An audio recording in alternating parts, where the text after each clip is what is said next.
You've all worked hard in the cold, making kimchi. I hope you didn't catch a cold. Are you okay?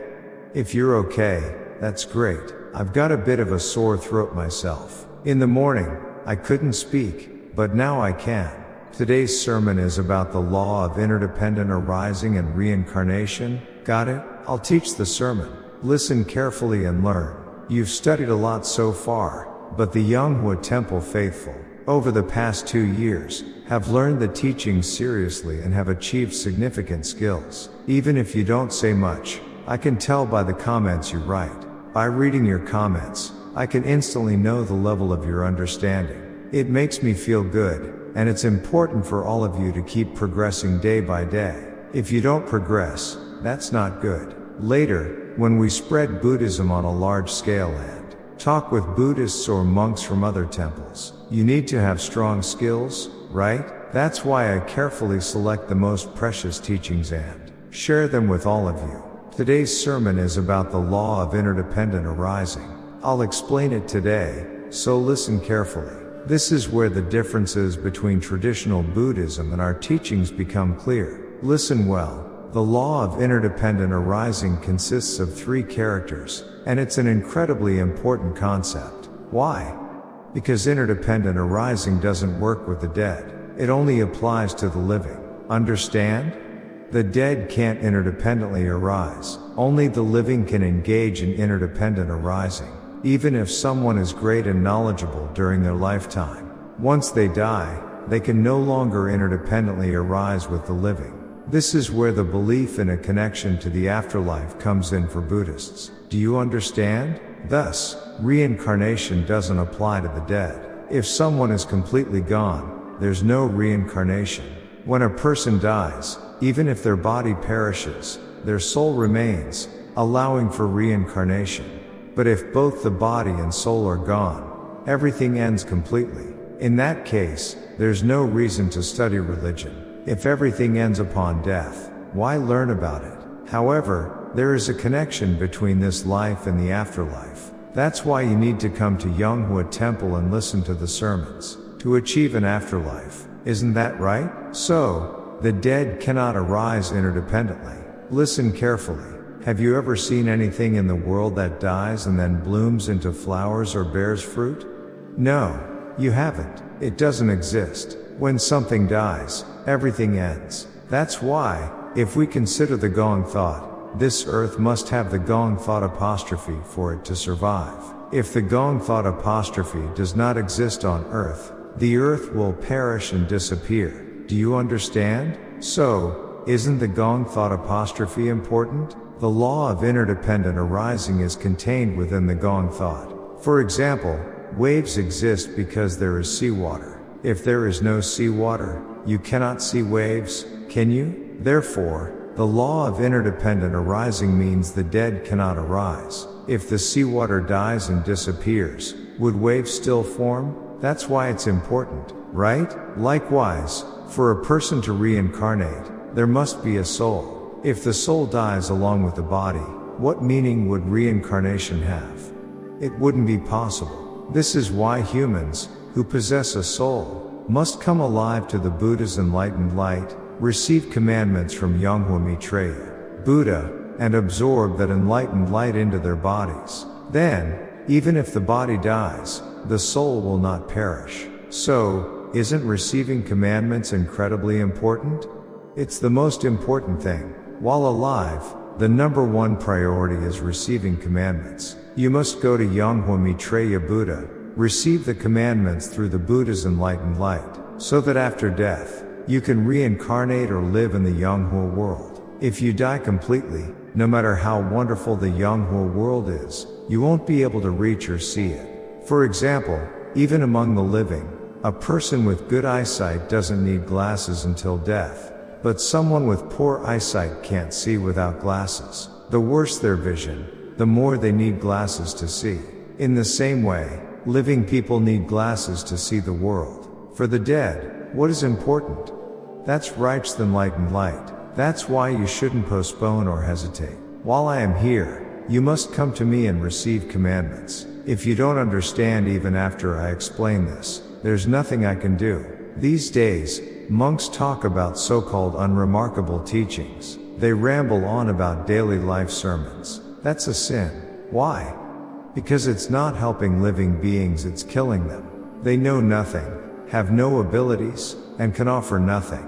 Yet, with their shallow minds, they gather followers and embellish non-existent things as if they were real. Those monks are doing something extremely harmful. I've noticed that these monks who give daily life sermons are quietly stealing from my teachings. They're bad people. And why are they bad? If doing that kind of thing could actually help the faithful reincarnate or go to the Yonghua world after they die, it would be fine. But using empty talk like that only kills people. To put it nicely, it's something that should never be done. And to put it harshly, it's an act of murder. These people are pushing those who could live into death by spewing useless everyday teachings. They are driving good people to their deaths. That's what I'm saying. It should not be done. What's the point of shaving your head, putting on a dull gray robe, and sitting there pretending to know something while spewing nonsense? Isn't that true? The people who go there are out of their minds, and the ones who say such things are committing sins. What's the point of earning money that way? In the Yonghua world, everything exists. This Sabah world is the Yonghua world, I'm telling you. So, if a Benz or BMW passes by and a spirit gets in and rides, would anyone know? How would they know? They wouldn't, right? If they hopped on a KT train heading to Busan, who would know? Would anyone know if someone got on or not, or if it was a ghost? Of course not. The driver might be driving like crazy, but they wouldn't know who's inside the car because there's no physical body. So, what's the most precious thing for you all? It's that your life force doesn't disappear or get extinguished, that you're alive. That alone is precious. Am I right? I'm absolutely right.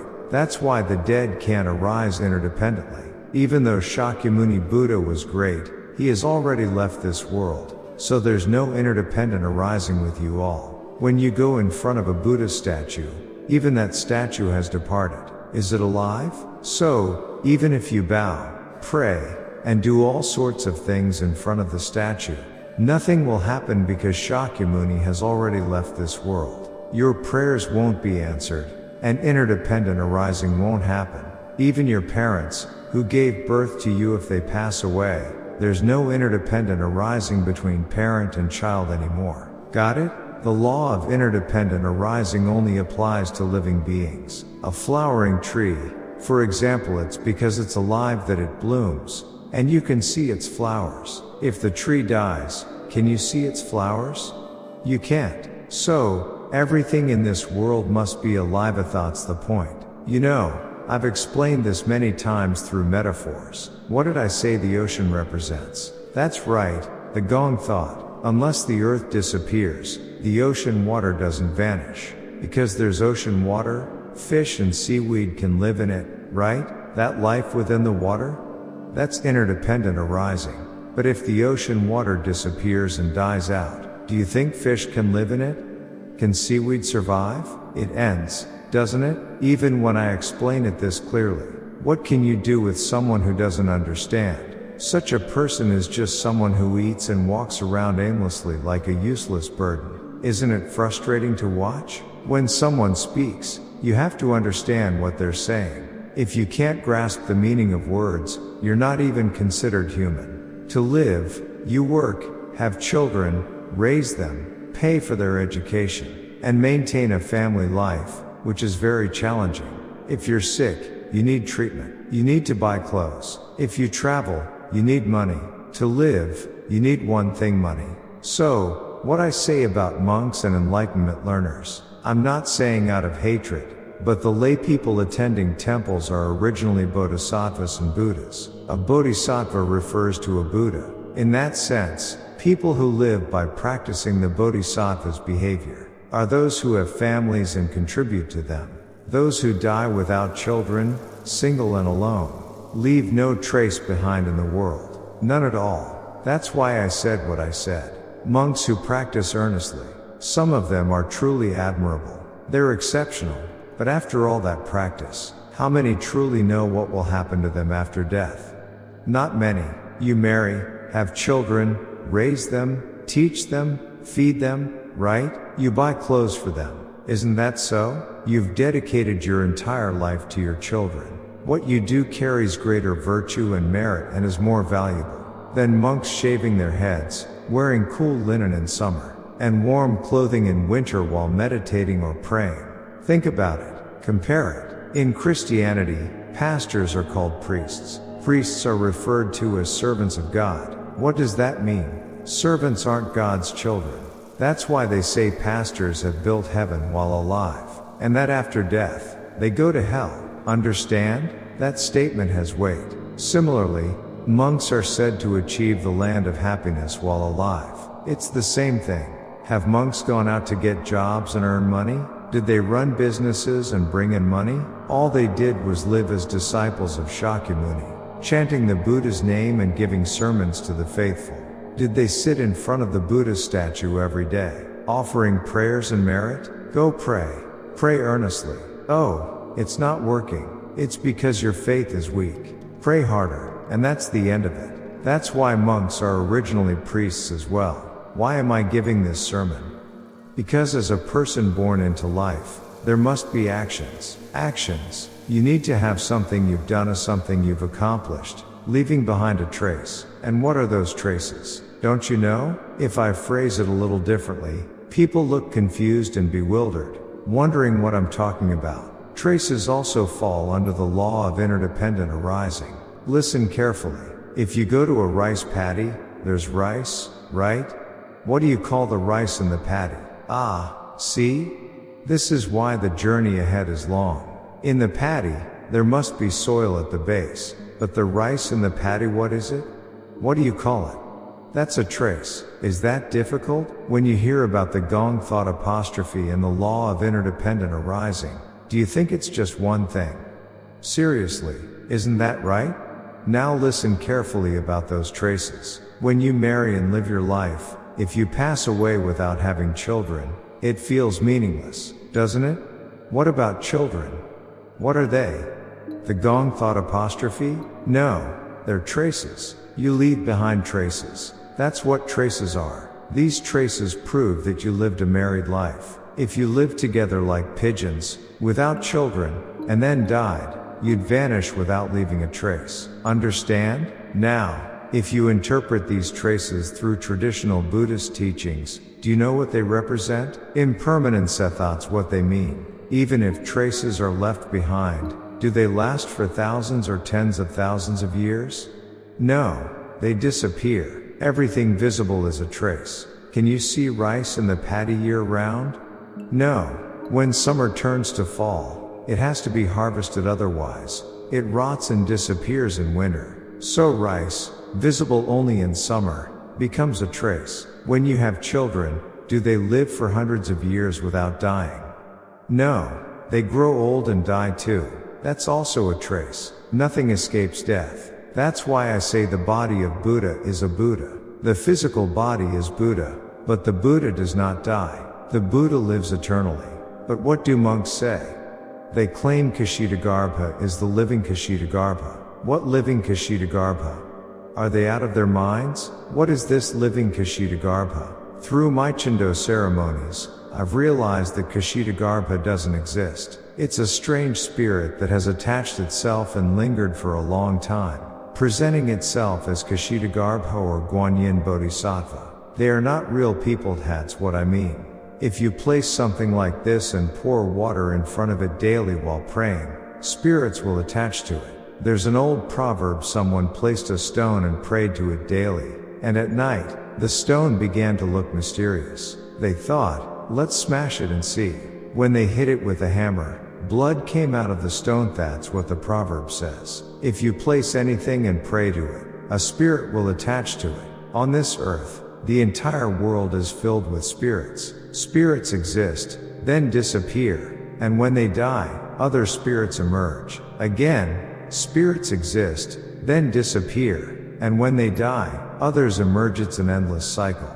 Do you understand? So, when a person lives and dies, they exist as a ghost. Then the ghost disappears, becomes extinguished, and when another person dies, another ghost emerges. It's the same process. But listen carefully. Here's the answer. The rice planted in a fieldy can see it with my eyes, but a person's dead ghosty cannot see it with my eyes. Isn't that true?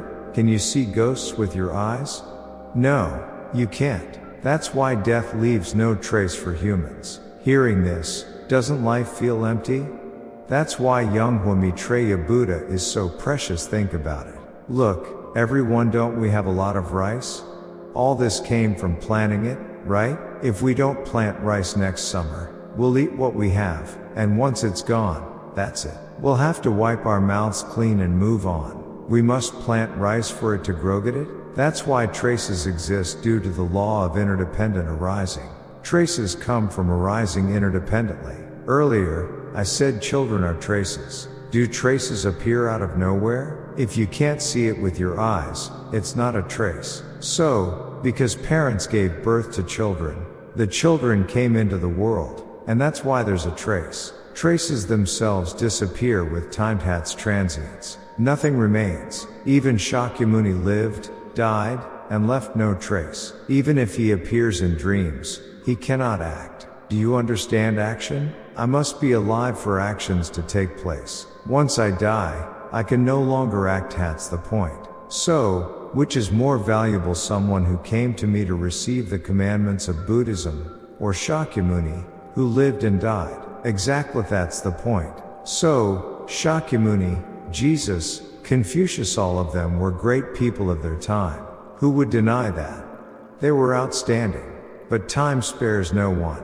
That's what I'm saying. As they lived their lives, embracing the world and carrying time with them, they eventually disappeared into death. In their era, they were truly exceptional figures. The same goes for me. If I live like this and die, it's the same. Sakyamuni, Jesus, and I all the same. But for Sakyamuni, Jesus, and Confucius, although they were exceptional in their time, there was one thing they lacked. That's right, you're sharp. Those figures didn't possess Buddha's enlightened light in their bodies. Because they lacked it, they could guide beings and provide wise teachings for life. But the afterlife ended there for them. When Sakyamuni, Jesus, and Confucius passed away, everything ended with their deaths. If I also don't have Buddha's enlightened light, I will be no different from them. When I die, I will disappear, just like them. Isn't that right? So, what must one have to become a Buddha? What is Buddha's enlightened light? Exactly, that's it. With Buddha's enlightened light in the body, one can guide living beings. And when living beings receive Buddha's enlightened light, isn't this teaching remarkable? It's extraordinary. I'm not disrespecting Sakyamuni, but those figures were truly great. However, they had one shortfall. What they had was awakening. Back then, it was awakening. Now listen carefully to what awakening means. Take this cup. Suppose you pour hot tea into it, especially in this winter weather. Now, you can't hold the cup because it's too hot. Isn't that so? What's the point of giving it? How can you drink it when you can't even hold it? Adding cold water would ruin the taste of the tea. So, the handle on the cup is realization, while pouring the tea without a handle is awakening. Understand? What do you call a product like this? Exactly. Ah, you're brilliant. How do you know so well? Next time, come up here and teach. That's called a half-finished product. Got it? A half-finished product isn't something people would buy, right? So, back then, even if they only had half-finished products, that was considered excellent. But now, in this era, who uses them? No one does. Do you understand now? This is the difference between awakening and realization. People with awakening lack Buddha's enlightened light in their bodies. Because of this, they can only guide with words. They don't have the power to guide the living essence of beings. If one has the power to guide the living essence, then praying to them could bring immediate results on the spot. But since they lack that power, once they die, that's the end. Do you understand? So, Guanyin Bodhisattva, Guanyin Bodhisattva. These days, there are many temples devoted to Guanyin Bodhisattva, but that's all pointless. Guanyin Bodhisattva was never a real person. Don't you think I'd know? I can tell just by looking. Do you think I wouldn't know? Temples that honor Guanyin Bodhisattva are actually worshipping ghosts and running their temples with those useless spirits. You've probably visited temples around here. You know the temple next door? If you look at the Buddha statue of Sakyamuni, you'll see all kinds of ghosts sitting on it. There are female ghosts, servant ghosts, widow ghosts, bachelor ghosts. Every kind of spirit is sitting there. Some are sitting on the shoulders, others on the knees. I've seen it clearly. So, when I look at these Buddha statues, I'm not making this up. Do you see the Buddha's enlightened light coming from them or not? It radiates brilliantly, doesn't it? That's why they're considered living statues. You can even see their eyes blinking. How can a statue blink its eyes? The eyes blink, and sometimes they even speak. With such enlightened light present, how could a ghost attach itself here? It's impossible. Do you understand now? The statues placed in temples are all useless. Understand? They're useless. They're nothing more than scarecrows. Every day that passes is a loss. And while tomorrow will come, life ages with each day. Don't waste even a single day. Come to me, take refuge, honor 용화미륵부처님 Buddha, and practice your faith. If I gave a sermon at a church, it would turn everything upside down. It would be groundbreaking. They're a bit more advanced. They understand quickly. But monks are a bit stubborn. What's stubbornness? It means they're overly rigid. You could say their pride is too high. Now you understand, don't you? Even if you work hard at the temple, there's no interdependent arising between you and the statue. Why? Because the statue is not a living Buddha but a dead, fake scarecrow. Let me tell you something. I often get calls from followers wanting to put up individual lanterns. When they put up a lantern, as soon as it's done, they call back. Most people who request lanterns do so because they're facing some issue. Someone might be sick, or there might be a crisis at home, or someone is near death. Something urgent happens, so they say, please put it up immediately. They don't even ask questions, just do it. But when they hear my sermons, they realize there's no need to ask. Isn't that right? And then they call and say, it worked. It's wonderful. Why is that? Because the statue is a living Buddha, and it contains enlightened light. Do you understand? Praying here, face to face, works well. Praying over there works well, and even praying at home works. Why? Because it's alive. Why does it work at home? What does it mean? What is it? The enlightened light is present, naturally. That's why praying at home is effective and beneficial. It's the Gong thought. Do you understand now? I have to explain every detail, thoroughly, like picking out lice, for it to make sense to you. If I just explain casually, you'll never understand, even if you listen until your dying day. Isn't that true? So, life isn't that long. Compared to other things, we live longer, but really, the good years only last about 20 to 30 years, just 20 to 30 years. Look, by the time you're 30, you've spent your life studying at home and serving in the military, and before you know it, you're 30, right? After that, whether you marry or not, you spend another 30 years in the workforce, and by the time you're 60, they tell you to go home. You're old now, with graying hair. Go home and rest. Isn't that true? Life only gives you 30 good years. Even traveling around for fun requires energy, doesn't it? If you don't have energy, you can't even enjoy traveling. Standing is hard, so you have to sit down anywhere you can. Even enjoying leisure requires strength, doesn't it? Life isn't long, so you should come to Yonghua Temple as soon as possible. Receive the commandments of Buddhism, and apologize for not coming sooner. I should have come earlier. I was a foolish living being. Please forgive me. With one eye closed. Ha ha, isn't that true? Why are you laughing? When someone makes a mistake, if you stare at them with both eyes wide open and say, you did this, they panic.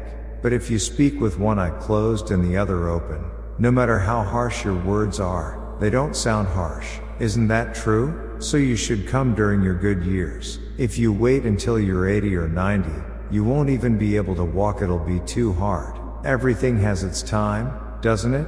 How do you feel after listening to today's teaching? Go to someone else's store or restaurant and sit there for a while. You'll see people start coming in.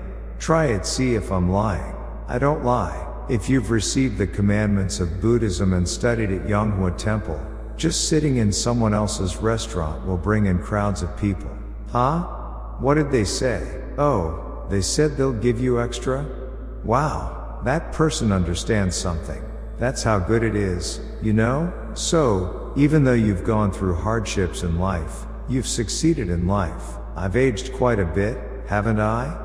But last night, after making kimchi and sleeping, I felt a bit sick. I spent the whole night moving around, going up to the rooftop, and the wind was strong. My throat even swelled up. When I think about my body, I feel like I should rest today. It was hard to get up. I thought, I'd like to lie down a bit, but then I thought of you waiting for me. Would I just lie in my room while people are waiting? Go quickly to the afterlife. They're waiting, so get up and go now. They're waiting for you. That's why you came today. So, all of you are valuable, but those who haven't taken Buddhist commandments or received guidance. When I think about it, I tell the monks the same thing. These people are in trouble for the future. They have lots of money, they're wealthy, but they're stuck, unable to let go of it when they die. Should I take it with me, or should I leave it behind? There are so many people sitting around, agonizing over this. It's unbelievable. But if they come to me, listen to the sermon, and take the commandments of Buddhism, it's simple. Why don't they do it? It's frustrating, isn't it? That's what I'm saying. So, don't delay, even for a single day. I'd like to offer it every week, but I can't do it weekly. It's exhausting. You don't know this, but when you take commandments, a tremendous amount of energy is drained from me. After doing it for 40 to 50 people, my tongue was twisted when I spoke. All the energy in my body was drained, and that's why my tongue twisted. It's not as easy as it looks. Why should I sit here and let my energy be drained by others? Isn't that right? I'm doing this for the living beings, for their benefit. But do they bring me wild ginseng or anything like that in return? Of course not. That's why guiding living beings is so difficult. It's not an easy task. The same applies to Chindo ritual for the dead. Even if someone died without receiving commandments, you can't revive the dead. Oh no, my father passed away without receiving commandments. What should I do? Go to Yonghua Temple this Sunday. The sermon is being given, so go take commandments. But how can the dead receive it? That's why during the Chindo ceremony, I provide commandments to the deceased, and this is what Chindo means. Someone from America came here last year to perform a Chindo ceremony. Don't you know? It was a man. Even in America, the spirits can travel through Buddha's enlightened light and reach their destination immediately. Think about it. When you call someone in America, the phone rings, and the person answers right away. It's connected instantly. It doesn't even take a second. Not even a second. Buddha's enlightened light travels faster than that. Even though the sun is so far away, it reaches here in less than 0.1 seconds. Isn't that right? Think about this. If someone flips the switch at the Yochen substation near Yesu, how long does it take for electricity to reach Seoul? Not even a second. Unbelievable. And what is electricity?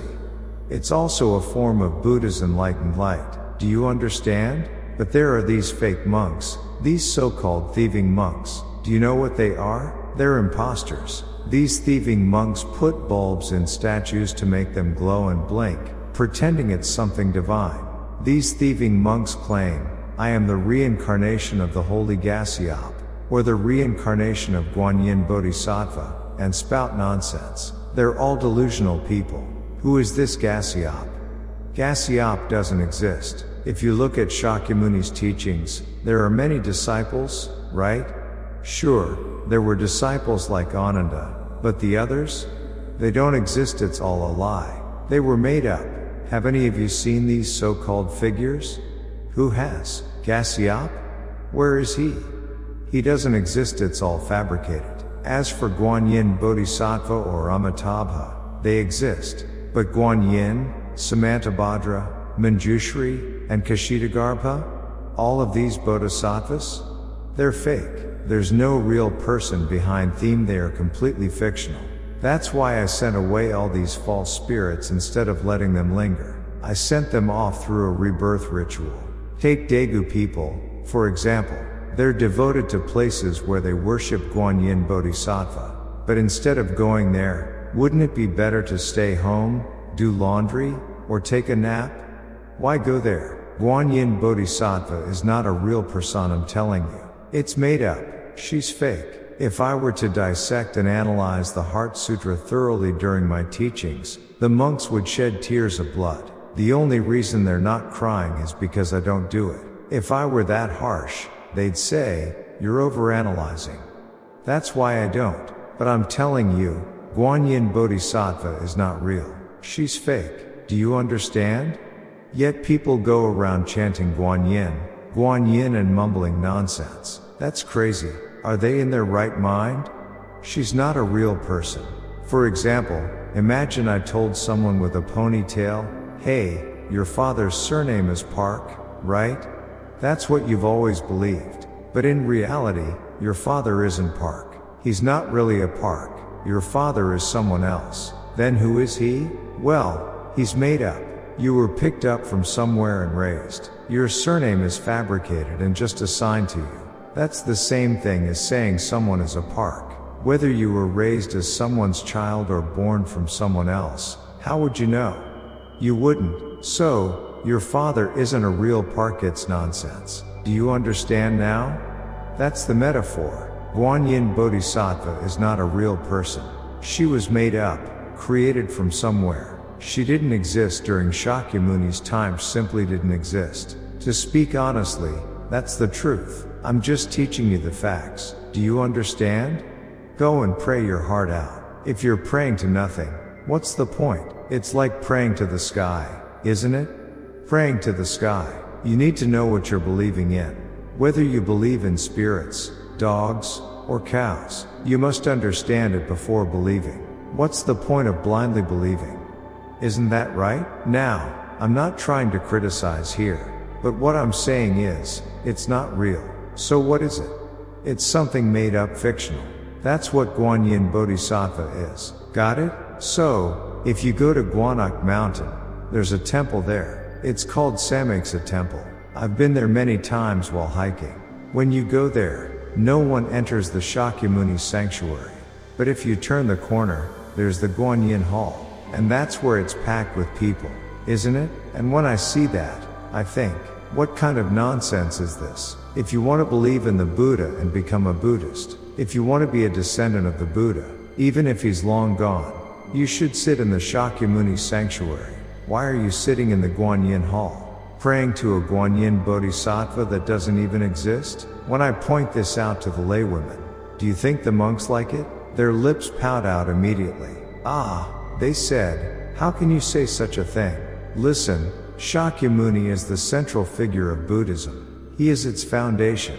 Guanyin Bodhisattva, a fictional woman someone created to do all kinds of things with. Go to China and see for yourself. 1,000 hands, 1,000 eyes Guanyin Bodhisattva. They make her hands go like this. Her fingers move like that. You've seen it, right? Oh, it's ridiculous. Chinese people, what were they thinking? Why make up such nonsense? 1,000 hands, 1,000 eyes, what does that mean? It's supposed to mean 1,000 eyes and 1,000 hands. To help beings, but really? What are they seeing? Guanyin Bodhisattva doesn't exist. It's a completely fabricated figure. I'm finally telling you the truth. So, they claim Kshitigarbha is the living Kshitigarbha. What living Kshitigarbha? If it's living, doesn't that mean they're alive? And what miraculous power does Guanyin Bodhisattva have?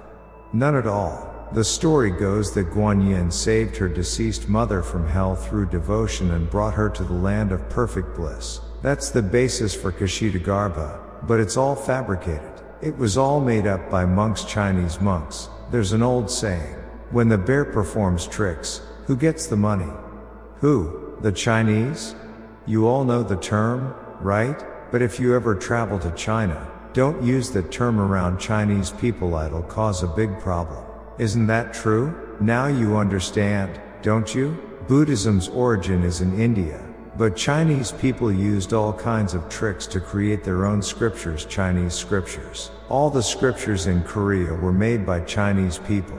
Oh, they're truly skilled. They create great scriptures, and they even create artificial eggs. It's not chickens laying eggs, they create artificial ones. They're that talented, but can you keep up with them? You can't. So, in life, there aren't many people who live righteously. The people of Yonghua Temple are exceptional. Who else would sit here listening to a sermon at this hour? Did you learn a lot today? I gave you nothing but the best today. It's truly incredible, isn't it? Think about it. What I've said is truly remarkable. They say if you go to the Gatbawi Buddha at Palgongsan Mountain and pray to the stone Buddha, you'll get high exam scores. But how can you score high if your brain is dull?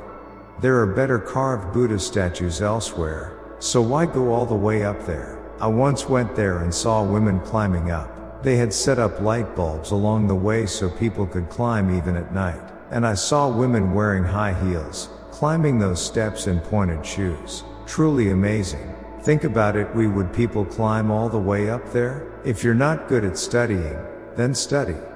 Why go there and do that? They say monks go to Avicii hell when they die. When monks die, they're placed in the yard, logs are piled up, and they're burned. That's the monks' Avicii hell. Got it? After entering Avicii hell, not even a trace remains. The ghosts completely vanish and are gone. That's Avicii hell. Do you think there's some separate Avicii hell built for ghosts where someone says, "Come here, get inside"? Who takes them?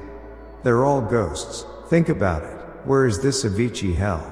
When you look at things one by one, it's all nonsense. Truly nonsense. They talk about previous lives and karma causing humans to be born. What karma? Karma is something the Chinese made up. Koreans should have learned better by looking at that, but instead, they're just the same. It's like Jangun Mungun. Do you know what Jangun Mungun means? When someone says Jangun checkmate, I have to respond with Mungun block, or I lose. That's all it is, Jangun Mungun. Am I good at Korean chess? There's hardly anyone who can beat me at it. When I play Korean chess, I figure out how to win right away. I once played against a 5th Dan ranked player who said, "Let's have a match," but they couldn't keep up. After just a few moves, they stood up and said, "I can't continue. You're a higher rank than me," and left. I make it impossible for them to move forward. So today, seeing all of this, you must realize the truth of the world, right? Yesterday, you worked hard making kimchi, and today, coming to hear the sermon and study is so great, right? So I must give back to all of you. But my throat was so swollen that I couldn't even speak. It felt like something huge was stuck in my throat, up in the roof of my mouth. I thought, this is strange, so I rubbed it with my hand, and it disappeared, and my throat opened up. You all worked so hard. The weather is cold, so be careful not to catch a cold. Take care of yourselves. Making kimchi is a big task at the temple. It's no small feat. But since many of you came yesterday and made it a grand event, the kimchi was prepared well. Our layman Hoji worked hard running around for the groceries. I also worked hard. I have a firm principle. I will never feed Yonghua Temple faithful anything bad. That's my belief. So I went to the countryside and bought sun-dried chili powder. That was ground in a mortar. I also went to the seaside to get good quality shrimp paste and other fine ingredients. I did all the grocery shopping myself. I worked hard, didn't I?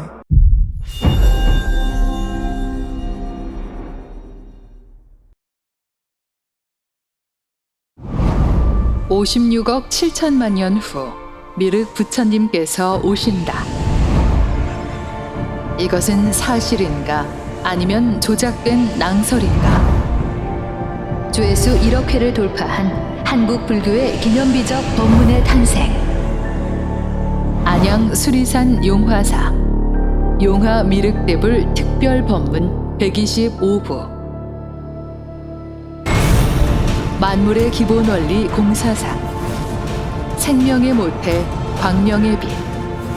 살아있음의 증거 연기법. 사후세계의 진실 윤회와 환생.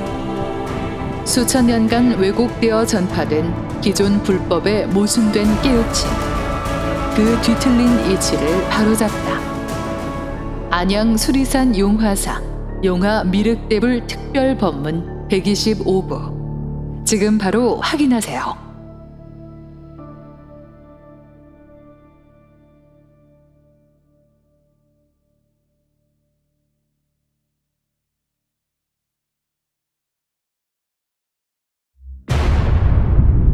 우주 만물의 법칙, 공사상. 공사상의 창시자, 용화미륵부처님의 가르침. 깨우친 부처는 몸에서 빛이 나오시며 광명의 빛으로 중생을 구제하신다. 만물을 창조하는 태양의 빛이 광명의 빛이며, 인간이 환생하게 할 수 있는 것은 오직 깨우친 부처님의 광명의 빛이다. 살아계신 부처님의 광명의 빛, 그것이 곧 공사상이다. 수계를 받는다는 것은 광명의 빛, 즉 공사상을 내 몸 안에 품는 것이다. 죽음 이후 윤회는 없고 단지 모든 것은 소멸될 뿐이다. 깨우친 부처님의 광명의 빛으로 수계를 받으면 죽은 뒤에도 용화세계를 볼 수 있는 눈을 갖게 된다. 천도와 수계는 깨우친 부처님의 광명의 빛을 통해서만 가능하다. 죽어서 천도받지 말고 살아있을 때 수계를 받아라. 보고, 듣고, 확인할 수 있는 것만을 믿고 따르라. 죽은 것은 연기할 수 없고 오직 살아있는 것만이 연기할 수 있다. 금을 인위적으로 만들 수 없듯이 부처는 처음부터 부처로 오는 것이지, 기도나 참선으로 중생이 부처가 될 수는 없다. 단 수계받은 자는 광명의 빛을 받아 생불이 될 수 있다. 이 모든 공사상은 용화미륵부처님에 의해 창조되었다. 하늘과 땅, 바다와 산처럼 생명과 창조의 근원이며 한계가 없는 영원 불멸의 진리, 공사상. 용화미륵부처님의 공사상을 매주 일요일 안양 수리산 용화사에서 직접 보고 듣고 만나보십시오.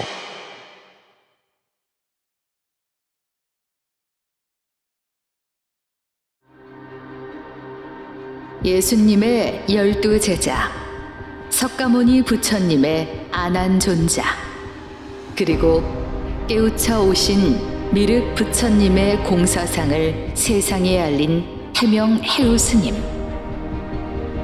출가 그리고 수행. 석가모니 불께 수기를 받고 미륵부처님을 만나 미륵불법을 펴기까지 조회수 100만 회를 돌파한 태명 해우 스님의 출가 수행기. 불교의 현주소. 천도되지 못한 부모님과 끝없는 천도제의 굴레. 정직한 수행자의 비참했던 과거부터 깨우쳐 오신 생불 용화미륵부처님을 마주하기까지, 거짓 천도제와 잘못된 가르침으로부터 기도하고 빌어서는 이룰 수 없다는 진리를 깨닫기까지.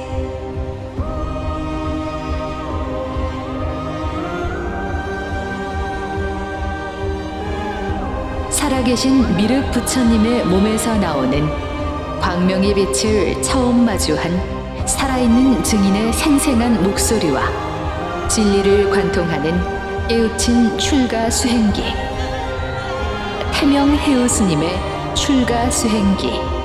지금 바로 확인하세요.